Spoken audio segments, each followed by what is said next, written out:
श्रीमद्भागवत महापुराण की जय, श्री व्यास महाराज की जय, श्री सुखदेव जी महाराज की जय, श्री राजा परीक्षित महाराज की जय, महात्मा बाबा सरकार की जय, श्री मल्लार मधुसूदन भगवान की जय, बाबा पशुपतिनाथ महादेव की जय, बाबा विद्यानाथ की जय, कथावक्ता श्रोता की जय, शिवरात्रि महोत्सव की जय।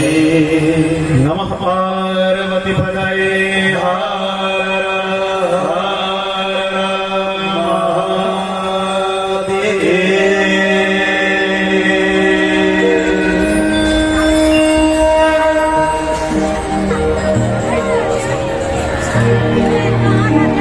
अनंतः अनंत कोटि ब्रह्मांडाधिनायक करुणामय वरुणामय सर्वेश्वर सर्वाधार देवादिदेव महादेव बाबा पशुपतिनाथ महादेव के प्रांगण में सब उपस्थित समस्त धर्मावलंबीगण शिवरात्रि की पावन महोत्सव पर आज दिन भर भगवान शिव की परिचर्चा में हम लोग तल्लीन हैं और दिन में शिवरात्रि रहस्य पर काफी हम लोगों ने चर्चा की, लेकिन इस सत्र के भी कथा के आरंभ से पूर्व में दो शब्द शिवरात्रि पर रख देना चाहता हूँ, क्योंकि बहुत लोग प्रातः काल में आए तो संध्या काल में नहीं आ पाए, संध्या काल में जो आए हैं अभी प्रातः काल में वो नहीं आ पाए।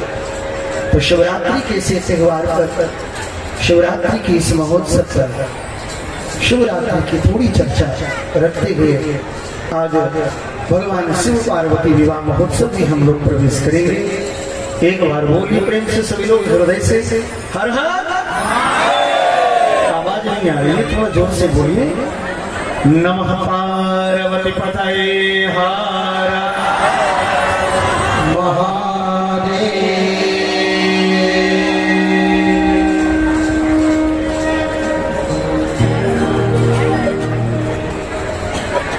अज्ञानाद्य दिवाज्ञान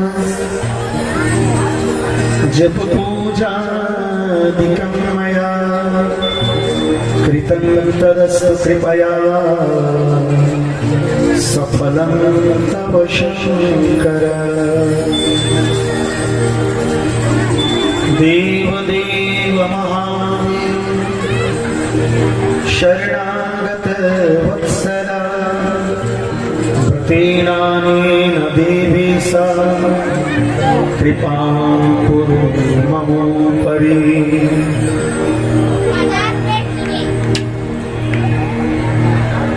जान करके जो शिवरात्रि का व्रत किया उसे तो महान पुण्य मिला, लेकिन अनजाने में भी अगर महाशिवरात्रि का व्रत हो जाए तो वह मनुष्य को शिवलोक को प्राप्त कराता है।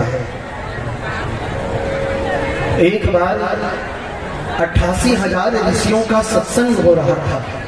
नैमिषारण्य क्षेत्र में सारे लोग बैठे थे। ऋषियों ने सूत जी महाराज से निवेदन किया कि हे सूत जी महाराज, पूर्व काल में शिवरात्रि व्रत का पालन किया था और अनजाने में भी इस व्रत का पालन करने से कौन ऐसे व्यक्ति थे जिनको की फल की प्राप्ति हुई थी। सूत जी कहते हैं ऋषिगण तुम्हारा प्रश्न उत्तम है, तुम सब लोग सुनो। जान करके तो सारे लोग शिवरात्रि कर रहे हैं, लेकिन अनजान में अगर कोई भी कर लिया तो इसका क्या फल है। मैं इस विषय में तुम्हें एक बड़ी सुंदर सी कथा सुनाता हूं और इस सुंदर कथा में निषाद राज की कथा है। एक निषाद की मैं प्राचीन इतिहास सुनाता हूं, जिस कथा को सुन लेने मात्र से शिवरात्रि के अवसर पर अगर कोई इस कथा को सुन भी ले तो उसके समस्त पापों का नाश होता है। किसी वन में एक भील रहता था, भील रहता था किसी वन में, जिसका नाम था गुरु ध्रुव। उस गुरु ध्रुव नाम की भील का कुटुंब बहुत बड़ा भारी था, बहुत विशाल परिवार था उसका। वह गुरु ध्रुव नामक का कुल भील बहुत बलवान भी था और क्रूर स्वभाव होने के साथ ही वह क्रूरता कर्म में तत्पर भी रहता था। उस भील का नियम था कि प्रतिदिन जंगलों में जाकर मृग को मारना और वहीं पर जाकर मृग को मार करके नाना प्रकार की चोरियों को करना, ये उस भील का कार्य था। उस भील ने, गुरुद्रोह नामक भील ने जीवन के आरंभ से लेकर के अब तक के जीवन में कोई भी शुभ कर्म नहीं किया था। इस प्रकार से भील जंगलों में रहते रहते बहुत समय उनका बीत गया। तदनंतर समयानुसार एक दिन की बात है कि शिवरात्रि आई। वह दुरात्मा गुरुद्रोह नामक भील जंगल में रह रहा था। उसे कोई पता नहीं कि आज शिवरात्रि आ गई। शिवरात्रि उसी दिन उस भील के माता पिता और पत्नी ने भूख से पीड़ित होकर उस गुरुद्रोह नामक भील से निवेदन किया, सुनो जी, बड़ी जोरों की भूख लगी है और हमें खाने को दो। माता पिता पत्नी की बात को सुनकर वह गुरुद्रोह नामक भील तुरंत हाथ में धनुष मार लिया और जंगल की ओर चल दिया और मृग के शिकार में वह वन में घूमने लगा।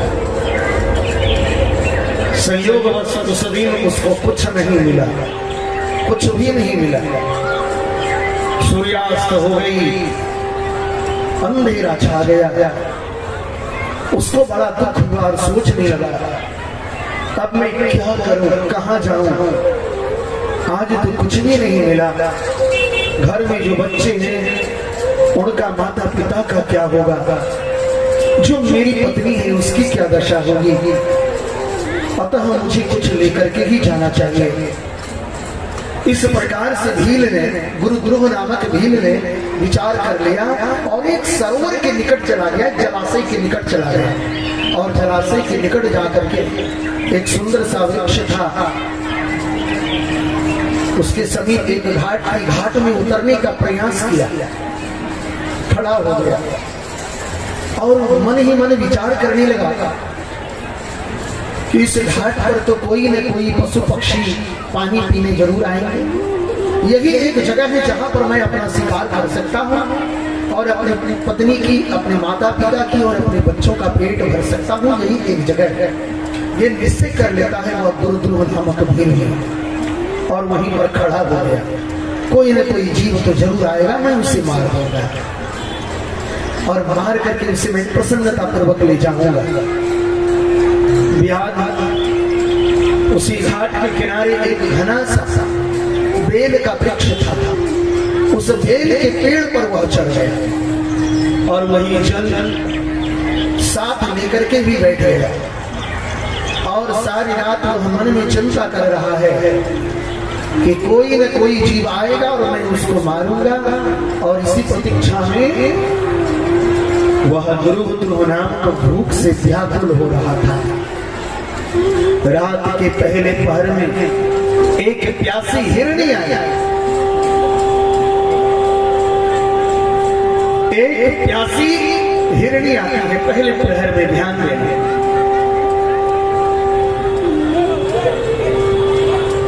वह गुरुद्रोह नामक भीलमान का संधान करके चौकन्ना हो गया।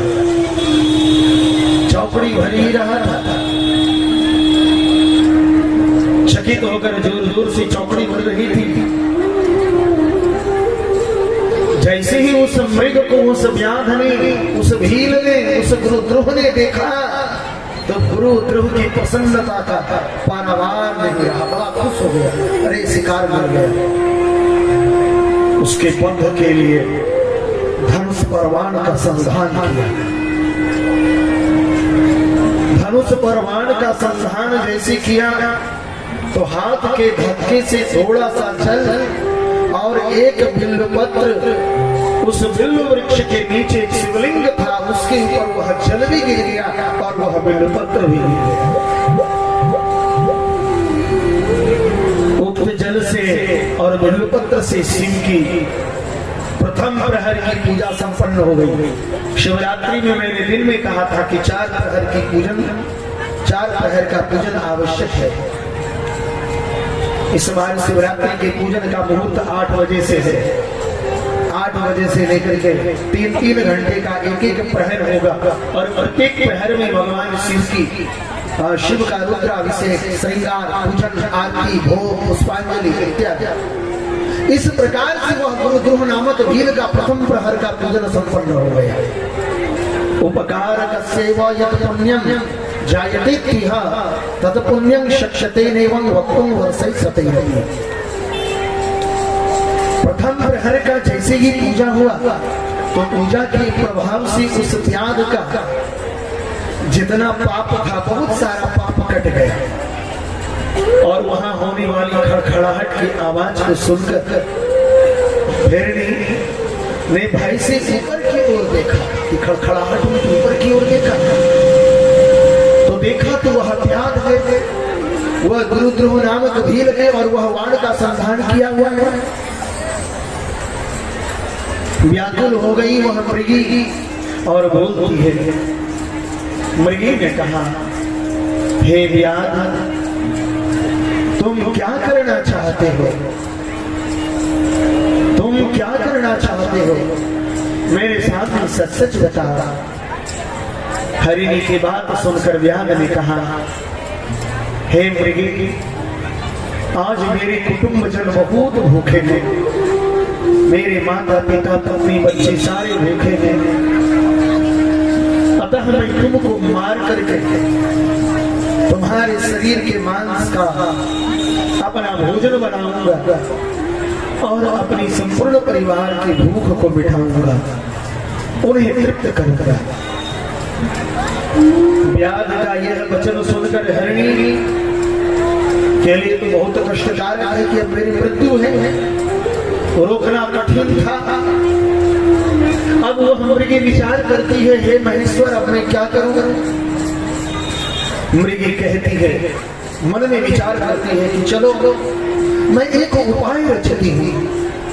ऐसा विचार करके वहां मृगी उस किरात से, उस भील से, उस निषाद राज से, उसे द्रोह नामक भील से कहती है, भील, मेरे मांस को खा करके तुम तो सुखी होगे, सुख तो मिलेगा, परंतु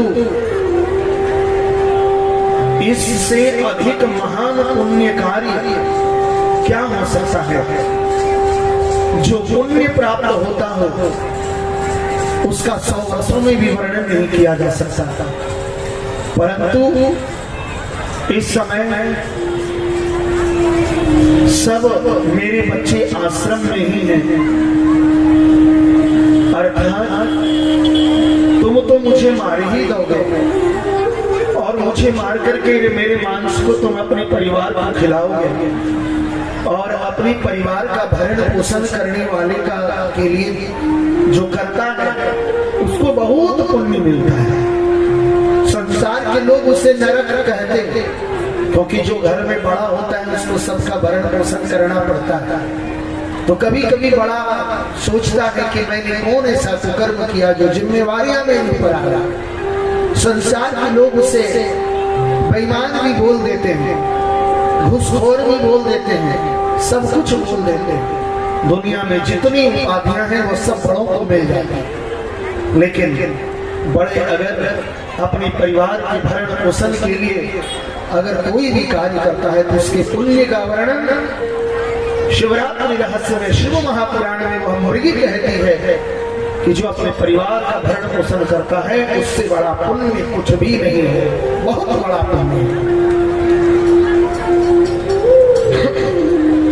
अतः हे मृगी, मैं तुम्हें तो मारूंगा। तो मृगी कहती है कि हे निषादराज, तुम मुझे मार करके अपने परिवार का भरण पोषण करोगे, ये तो बड़ी उत्तम बात है, लेकिन मेरे भी कुछ बच्चे हैं और वो आश्रम में ही है और मेरी इच्छा है कि मैं उस बच्चे को कम से कम अपनी बहन या अपने स्वामी के पास सौंप दूं और फिर मैं वापस आ जाऊंगा, इसमें संशय नहीं है। उस निषाद राज को मृग की बात पर विश्वास ही नहीं हो रहा कि ये मृग क्या कह रही है। कोई शिकार ये कह सकता है शिकारी को, लेकिन मृग कहती है कि सत्य ही संसार में सब पड़ी है, सत्य ही शिव है, सत्य बोलना ही शिवोपासना है। रोज झूठ बोले और शिव जी के ऊपर जल धारा करें, बोला वह शिव उपासना नहीं है। शिव उपासना यही है कि सदा सत्य बोलना ही शिव उपासना है। शिव चर्चा बहुत लोग लिए होंगे, यहाँ पर शिव गुरु बहुत लोग बनाए होंगे, शिव शिष्य बहुत होंगे, आप लोग शिव चर्चा भी करते हैं। तो इतनी सी आज शिवरात्रि है, यह प्रयास करो मन में कि जीवन में मैं जितना सत्य बोलूंगा वही शिव का पूजन है। सत्य का संकल्प लेना ही शिव पूजन है। यजुर्वेद में शुक्ल यजुर्वेद के माध्यंद्रीय शाखा के अंतर्गत रुद्राष्टाध्याय के प्रथम अध्याय का एक मंत्र है, ओम जच्चातो दूरम उदयति दैवं तदुसुप्तत्र तथैवैति दूरं गमनं ज्योतिखां ज्योतिरे कंकन में मनः शिव संकल्पमस्तु। सत्य का संकल्प लेना ही शिव संकल्प होता है। इसलिए सत्य का पालन करना, सदा सत्य बोलना, यही शिव पूजन है। मृग कहती है मैं सत्य का कसम खाती हूँ, सत्य की सौगंध खाकर मैं कहती हूँ मैं अवश्य लौटूंगी।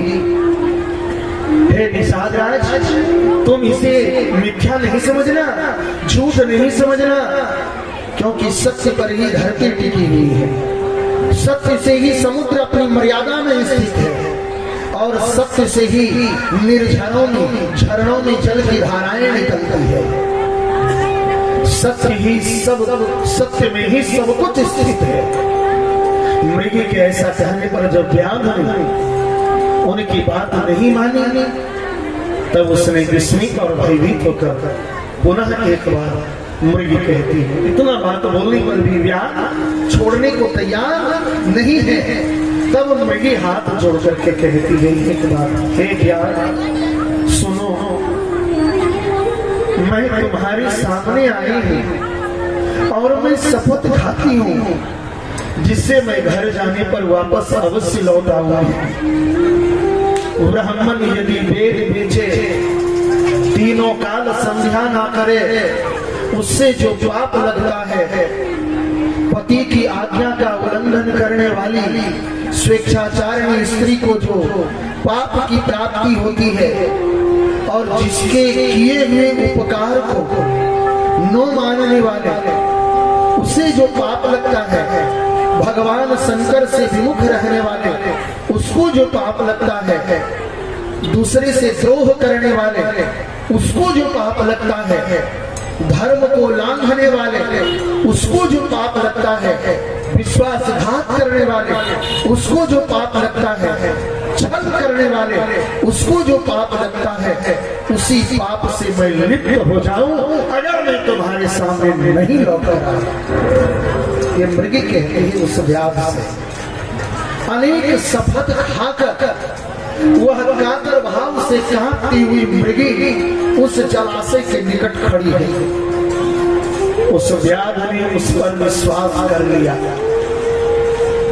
जब इतना ये कह रही है तो मुझे विश्वास कर लेना चाहिए। व्याध ने उस पर विश्वास कर लिया।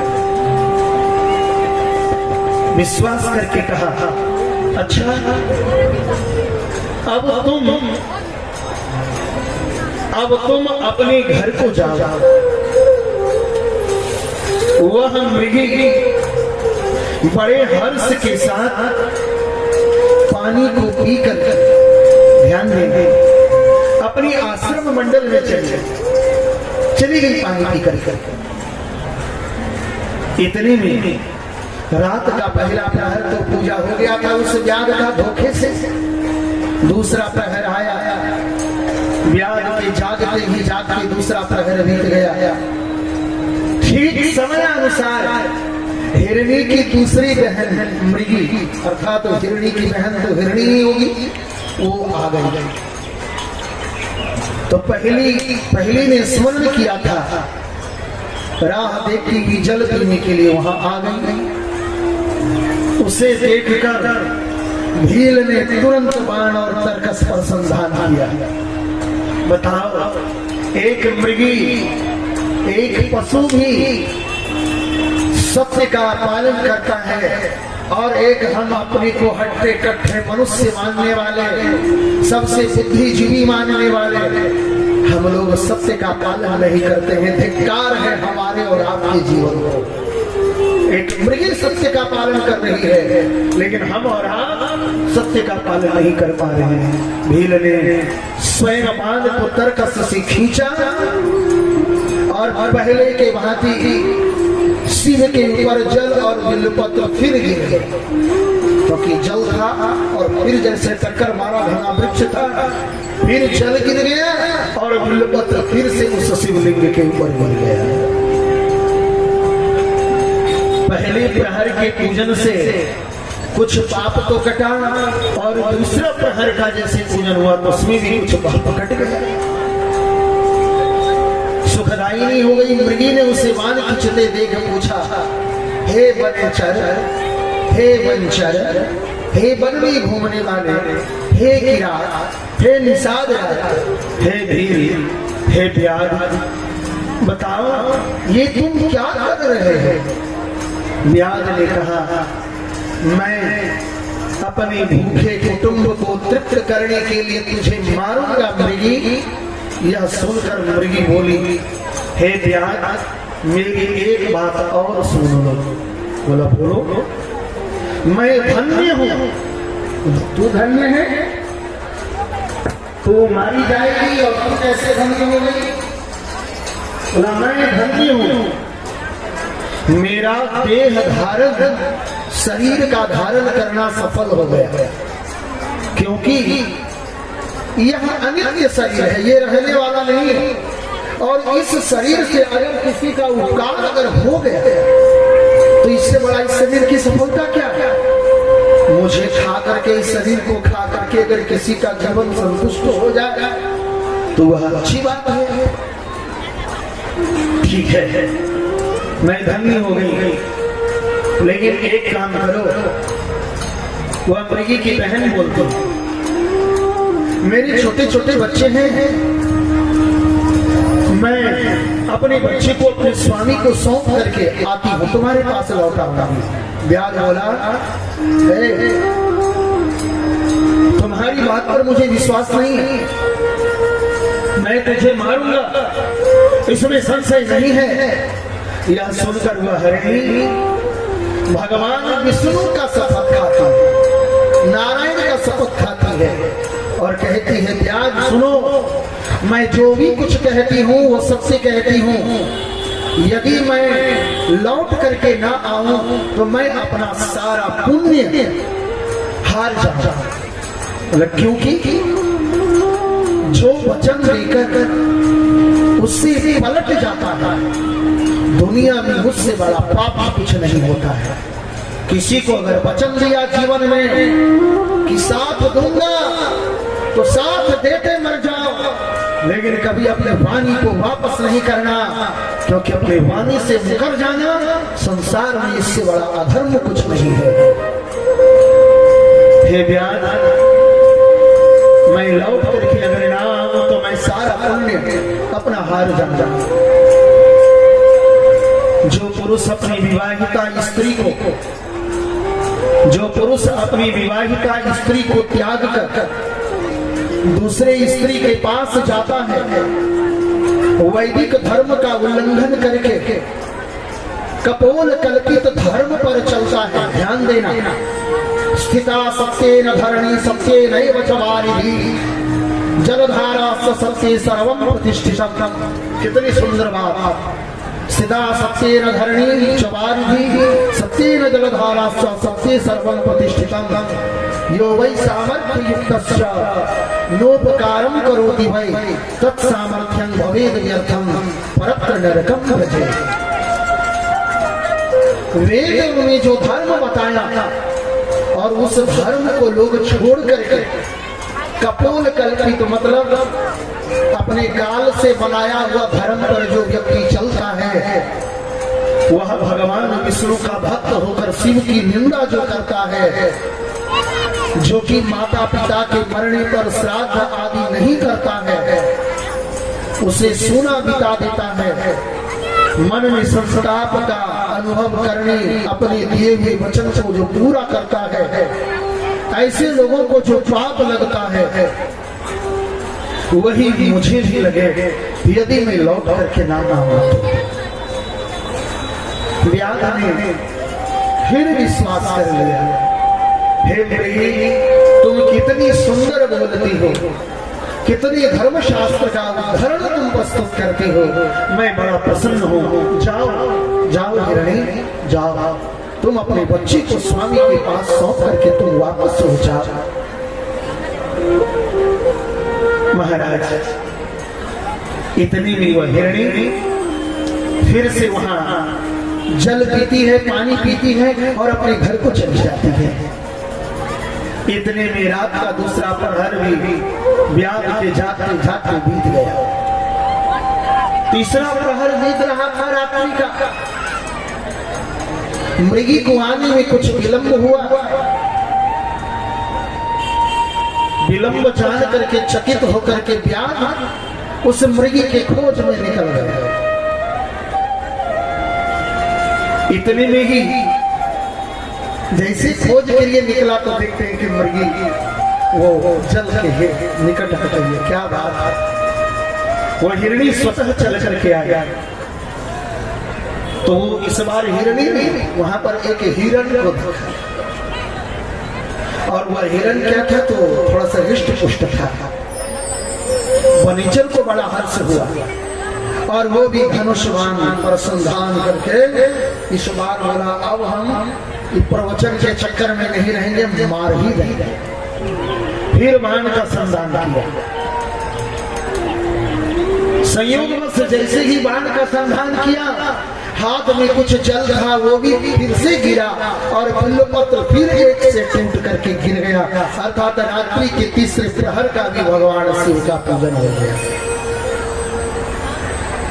उसे हिरण ने पूछा, हे किरात, हे निषादराज, हे भीम, हे व्याध, तुम बताओ, तुम क्यों मुझे ये क्या कर रहे हैं? व्याध ने उत्तर दिया, मैं अपने कुटुंब के भोजन के लिए तुम्हारा वध करूंगा। व्याध की बात सुनकर हिरण के मन में बड़ा हर्ष हुआ, बहुत गदगद हो गया हुआ हिरण, और कहता है, मैं धन्य हूँ। अगर मेरा शरीर हृष्ट पुष्ट है, मोटा तगड़ा शरीर अगर है, तो भगवान हमारे मोटे तगड़े शरीर को सफल कर दिए, क्योंकि मोटा तगड़ा मतलब ज्यादा मांस है मेरे शरीर में, और मेरे शरीर के ज्यादा मांस को खा करके ज्यादा से ज्यादा परिवार को तृप्ति मिलेगी। मैं गदगद हो गया। हे व्याध, इस संसार में जिसका शरीर परोपकार के काम में नहीं आता था, उसका सब कुछ व्यर्थ चला गया है। भगवान ने जिसको सामर्थ्य दिया है, सामर्थ्यवान होते हुए भी अगर वह व्यक्ति किसी का परोपकार नहीं करता, तो उसकी वह सामर्थ्य भी व्यर्थ चली जाता। आप देखते होंगे कि बड़े बड़े धनी मानी पूंजीपति लोग धीरे धीरे खंडहर में तब्दील हो जाता है। उसके बाल बच्चे चाय बिस्किट और तिरंगा और पुड़िया का दुकान खोल करके बैठने को मजबूर हो गए। जिसके पिता इतने बड़े सेठ साहूकार थे, उसके बेटों की दुर्गति हो रही है। कारण कि भगवान ने उसको सामर्थ्य तो दिया, लेकिन उस सामर्थ्य से उसने अपने समाज और अपने कुटुंब का पोषण नहीं किया, बल्कि समाज और कुटुंब का उसने शोषण किया। भगवान अगर तुम्हें जमींदार बनाया है भरतराय, तो जमीन दान करो, खाली बेचिए जाओगे कोई बात नहीं है, जमीनें तक न बेचोगे। और जब जमीन ही खत्म हो जाएगा, तब तो अपने आप को भी बेचना पड़ेगा, क्योंकि तुमको जिंदगी भर कुछ न कुछ बेचने की आदत लग गई है। तुम्हें बेच करके खाने की आदत लग गई है, इसलिए अब तुम बिना बेचे रह नहीं सकते हो। समूचा बारकोट स्टेट बेच दिया, समूचा हंडवा स्टेट बेच दिया, फिर भी तुम्हारा पेट नहीं भरा। और तुम्हारी स्टेट में जिसने 2 कट्ठा जमीन लिया उसका आज पेट भर रहा है, वो सुखी है। लेकिन बारकोट स्टेट के जमींदार सुखी नहीं है। थोड़ा कठिन बोल रहा हूँ, तीखा लगेगा, लेकिन सत्य बोल रहा हूँ। एक उदाहरण दे रहा हूँ। लक्ष्मीपुर स्टेट लीजिए, हम लोग लक्ष्मीपुर स्टेट में आते हैं, लक्ष्मीपुर स्टेट घूमने जाते हैं। उस स्टेट की बात मैं बता रहा हूँ। जिसने लक्ष्मीपुर स्टेट का जमीन लिया वो सुखी है, लेकिन लक्ष्मीपुर स्टेट का वो रानी, तालाब, वो खंडहर, वो मंदिर, सब कुछ खंडहर हो गया। कारण कि भगवान ने जब तुम्हें सामर्थ्यवान बनाया, भगवान ने जब आपको सामर्थ्यवान बनाया तो आपने उपकार नहीं किया। जब तुम उपकार नहीं करोगे तो भगवान उस सामर्थ्य को छीन लेते हैं। जैसे कोई एसपी एक दरोगा के पिल्ला और बाज को छीन लेता है और उसको सस्पेंड कर देता है, निलंबित। जब अब तुम्हें केवल भत्ता पेंशन मिलेगा, तुम केवल अपना निर्वाह करने के लिए 200-500 लो, अब तुम्हारा सारा हुकूमत चला गया।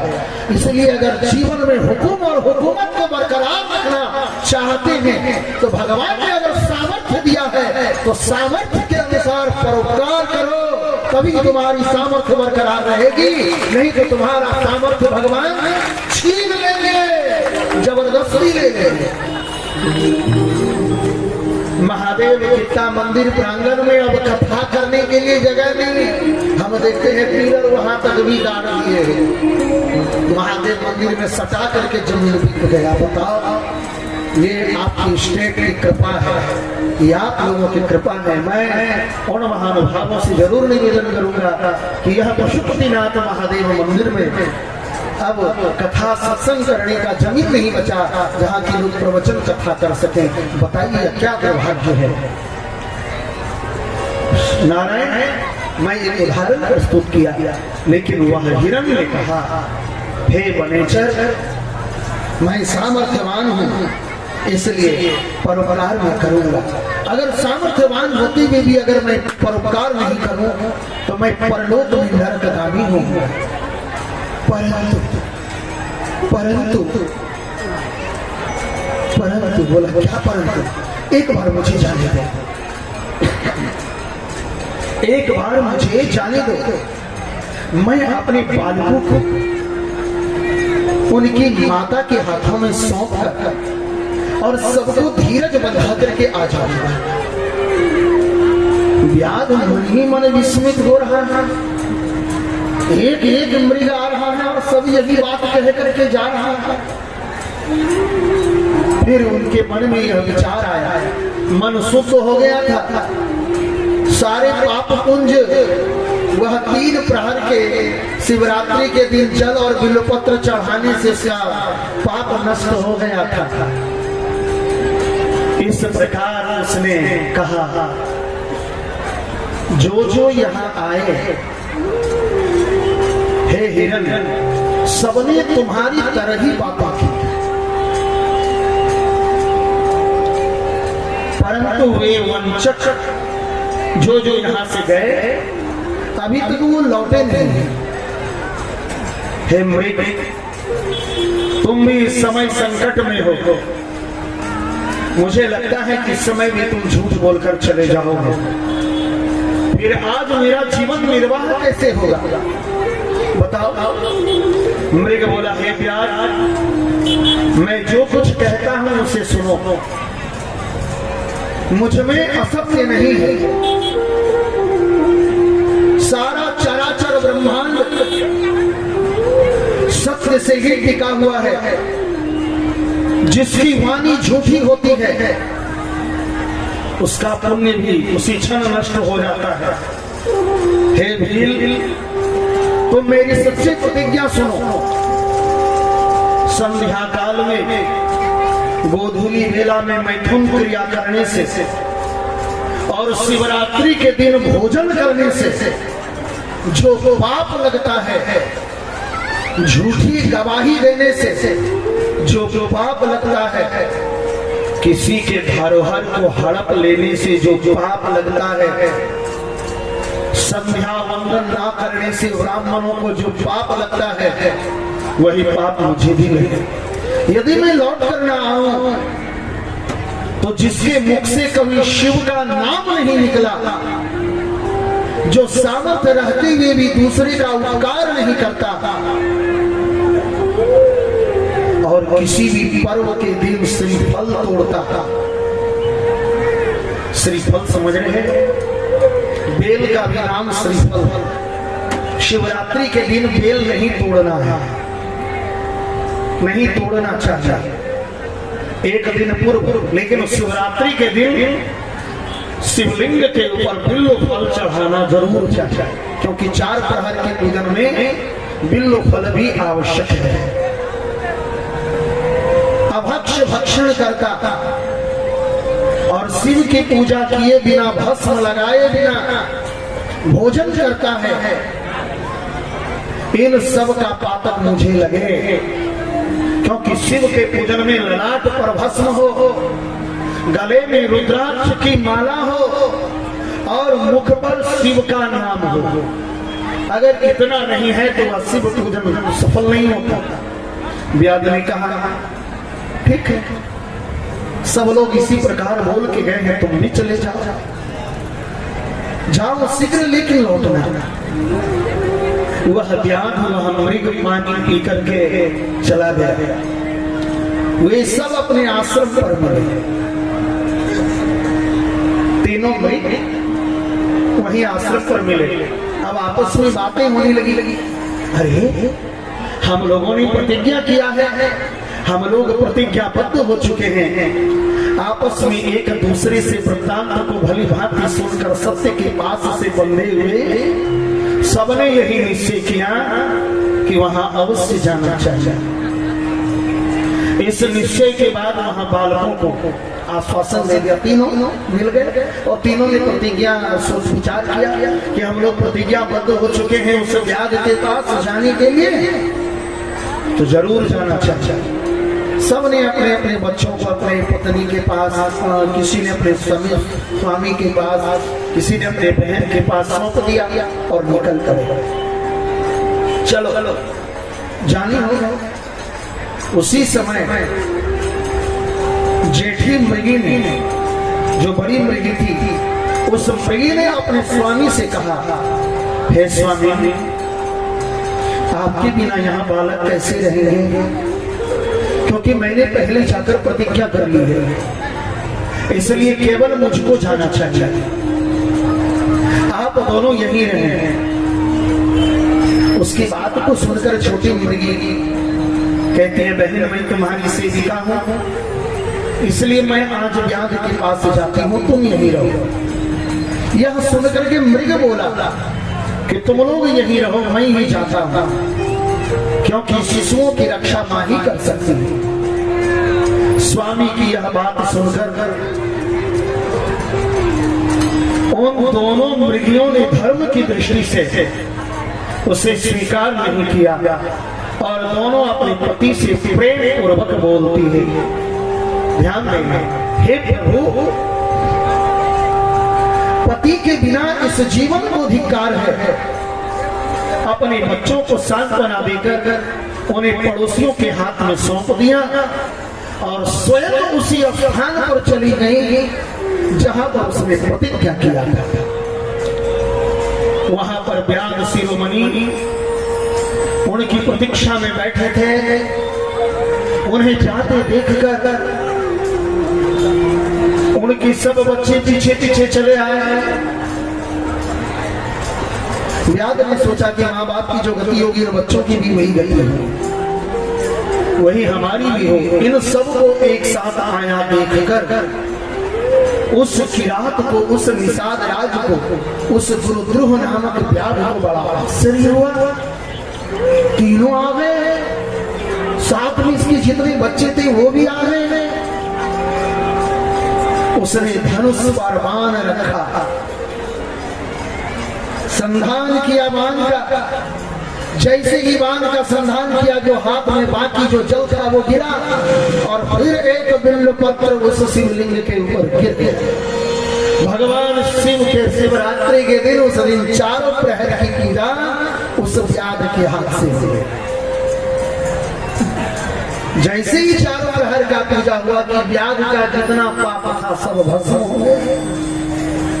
इतने में ही दोनों मृगियां मृग बोल उठे, हे व्याध शिरोमणि, हे किरात, हे निषादराज, हे भील, अब तुम क्या प्रतीक्षा कर रहे हो? बाण चलाओ, मेरा ये शरीर सार्थक हो जाएगा।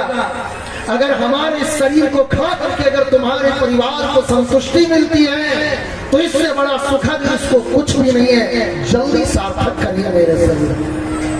व्याध को बड़ा आश्चर्य हुआ। शिव पूजा के प्रभाव से उसको दुर्लभ ज्ञान की प्राप्ति हो गई। वो सोचने लगा,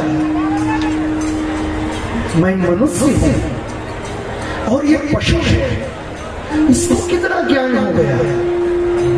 धन्य है, सर्वथा आदरणीय है, क्योंकि अपने शरीर से ही ये परोपकार में लगे हुए हैं। मैंने इस समय मनुष्य जन्म पाकर किस पुरुषार्थ का साधन किया और ये मृगी होकर के, ये हिरण होकर के अपने शरीर को सार्थक बना रही है। इस शरीर से परोपकार कर रही है ये, लेकिन मैं मनुष्य शरीर में आकर के आज तक किसी का परोपकार नहीं कर पाया। केवल दूसरे की हत्या की, झूठ बोला, किसी के प्राण के आघात पहुंचाए, मारा, उसके मांस को खाया। लेकिन बाहरी मुर्गी तुम्हारा यह व्यवहार। इस समय मनुष्य जन्म पाकर मैं किस पुरुषार्थ का साधन किया? दूसरे के शरीर को पीड़ा देकर अपने शरीर को पोसा है, दूसरे को मार करके छटपट कर रहा है, हाथ पैर फड़फड़ कर रहा है और उसको टुकड़े टुकड़े करके मैंने उसे खाया है, पोषण किया है। लेकिन वह जीव धन्य है जो फड़ करके छट करके हाथ पैर पटक करके सामने वाले के को संतुष्ट किया है। धन्य है वह जीव जिसने इस मनुष्य के शरीर को सार्थक किया। उसने शरीर को खिला करके भी परोपकार किया। लेकिन इस शरीर, अनेकों शरीर को खाने वाला यह शरीर है ना, अनेकों शरीर को खाने वाला यह शरीर, जिसने क्या परोपकार किया है। ऐसे पाप करके मेरी क्या गति होगी? मैं किस गति को प्राप्त होऊंगा? मैंने जन्म से लेकर आज तक केवल मैंने पाप ही तो किया है। उसका इस समय मुझे स्मरण हो रहा है, मुझे धिक्कार है। मुझे ज्ञान संपन्न होकर व्याध ने अपने बाण को रोक लिया, जो बाण संधान किया था वह रोक लिया और धीरे धीरे धनुष नीचे कर दिया और कहता है, अरे श्रेष्ठ मृगों, हे श्रेष्ठ हिरणों, तुम जाओ, तुम्हारा जीवन धन्य है। व्याध के ऐसा करने पर भगवान शंकर तत्काल प्रसन्न हो गए और उन्होंने व्याध को अपनी सम्मानित एवं पूजित स्वरूप का दर्शन कराया। बोल प्रेम से करुणावतार शिव शंकर भगवान की, करुणावतार शिव शंकर भगवान की, करुणावतार शिव शंकर भगवान की। व्याध के कहने पर भगवान शंकर जब प्रसन्न हो गए और अपने स्वरूप का दर्शन कराए, तो स्वरूप का दर्शन कराया और कृपा पूर्वक बाबा भोलेनाथ उस किरात के शरीर को स्पर्श करते हैं और बड़े प्रेम से भोलेनाथ कहते हैं, भील, मैं तुम्हारे व्रत से प्रसन्न हूँ। बर्मन व्याधि जटाजूट चंद्रमा, गले में सर्प, त्रिशूल, डमरू, बाघंबर, खड़ाऊ, कपाल भस्म को देखकर कहता है, ये कौन है भाई? कौन हो तुम? और मैंने ऐसा कौन ऐसा पुण्य कर लिया जो तुम खुश हो गए? भगवान शिव कहते हैं मैं आशुतोष अवधरदानी भगवान शिव हूँ। आप शिव हैं? हाँ मैं शिव हूँ। जाओ आज से तुम्हारा नाम गुहराज रहा। और भगवान उनको वरदान दिए। शिव कहते हैं व्याध सुनो, हे व्याध सुनो, जरा ध्यान देना सरकार, बहुत नाजुक और इमोशनल मोमेंट यहाँ पर है।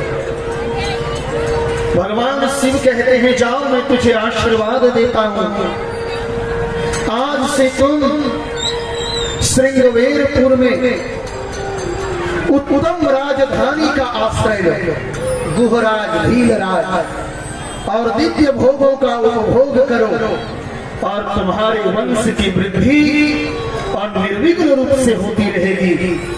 देवता भी हे भीलराज तुम्हारी प्रशंसा करेंगे। हे व्याध, हे किरात, हे गुरुद्रुह, जो मेरे भक्तों पर स्नेह रखने वाले भगवान श्री राम भी जो मेरे गुरु हैं, जो मेरे परम आराध्य हैं, भगवान श्री राम भी एक दिन तुम्हारे घर पधारेंगे और तुम्हारे साथ मित्रता करेंगे। तुम मेरी सेवा में मन लगाकर दुर्लभ मोक्ष को प्राप्त हो जाओ। जाओ निषाद राज जाओ। यह वही निषाद राज है जो कि रामायण में भीलराज थे, जो भगवान श्री राम से मित्रता हुई। उस भीलराज ने इसी शिवरात्रि के दिन 4 प्रहर इन आशुतोष अवधरदानी के पूजन को पूजन किया और आज उनको इतनी बड़ी उपाधि और इतना बड़ा आशीर्वाद हमारे महादेव प्रदान करते हैं। ऐसे हैं हमारे आशुतोष, ऐसे हैं हमारे अवधरदानी। इसलिए आज वो तो अनजान में शिवरात्रि किया, उसने अनजाने में शिवरात्रि व्रत करके भगवान श्री राम से मित्रता को प्राप्त कर ली। सरकार हे पशुपतिनाथ महादेव के प्रांगण में पधारे हुए आप समस्त धर्मावलंबी गण, हे माताएं बहन, आप लोगों ने जान करके जो शिवरात्रि व्रत किया है, आपको भी बाबा पशुपतिनाथ अवधरदानी आशुतोष ऐसे प्रदान, ऐसा वर प्रदान करे, ऐसा दुर्लभ चीज प्रदान करे जो कि आप श्री राम के भगवान शिव के अनन्य भक्त हो जाए। लेकिन एक बात याद रखना, इस कथा का सारांश यही है कि भगवान ने अगर सामर्थ्य दिया है तो परोपकार करना, अगर नहीं दिया है तो इस शरीर से भी परोपकार करना।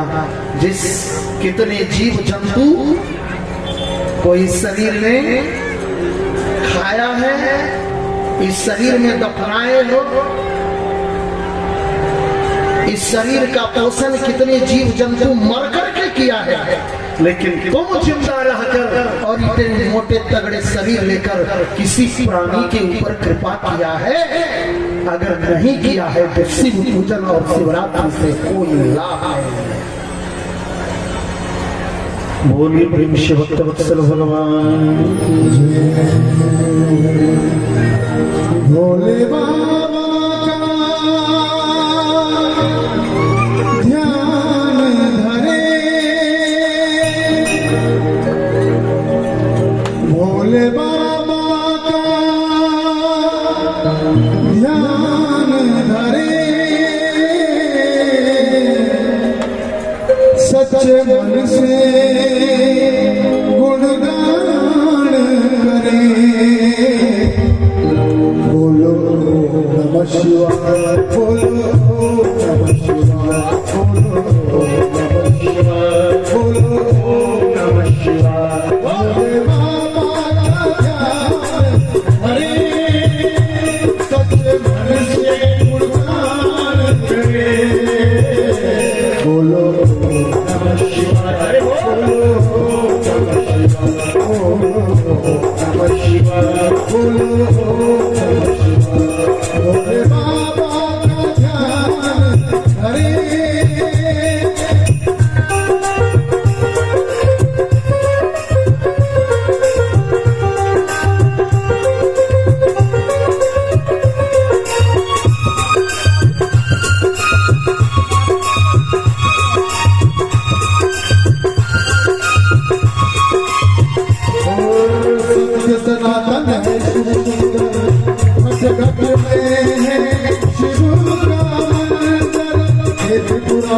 याद हमारे हर पल के साथ हमारे शिव दर्शन रसपान करे सच्चे मन से गुणगान करे बोलो नमः शिवाय बोलो नमः शिवाय नमः शिवाय बोलो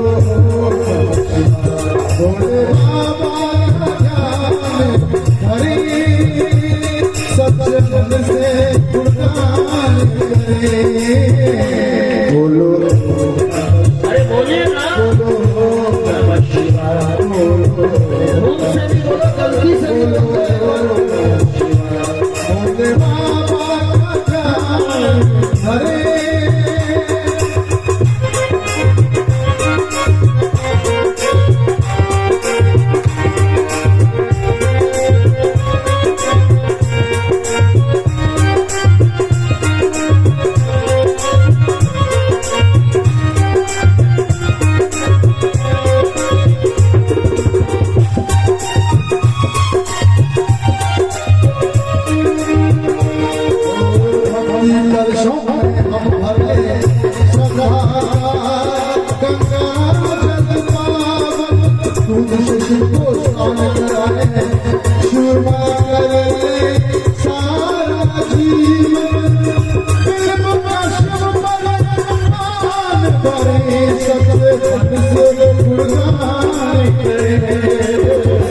बोलो नमः शिवाय बोलो नमः शिवाय बोलो नमः शिवाय बोलो नमः शिवाय भोले बाबा का ध्यान करे सच्चे मन से गुणगान करे बोलो नमः शिवाय बोलो नमः शिवाय बोलो नमः शिवाय बोलो नमः शिवाय भोले बाबा का ध्यान करे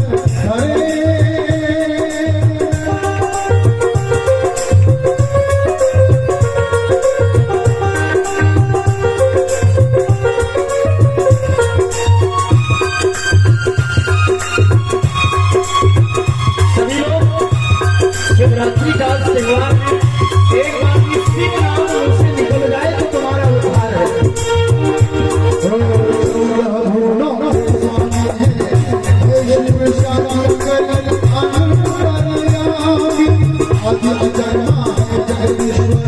परम दयालु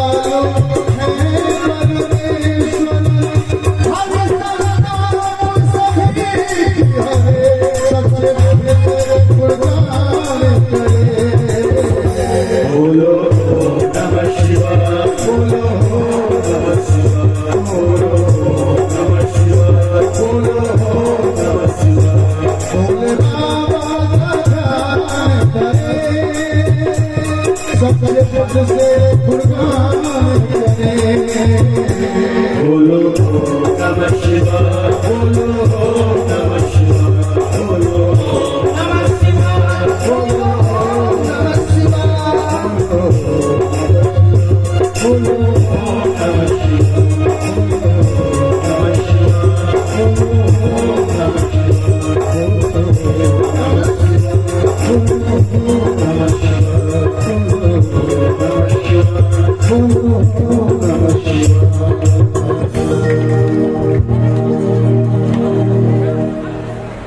अभी हमारे आयोजन समिति के द्वारा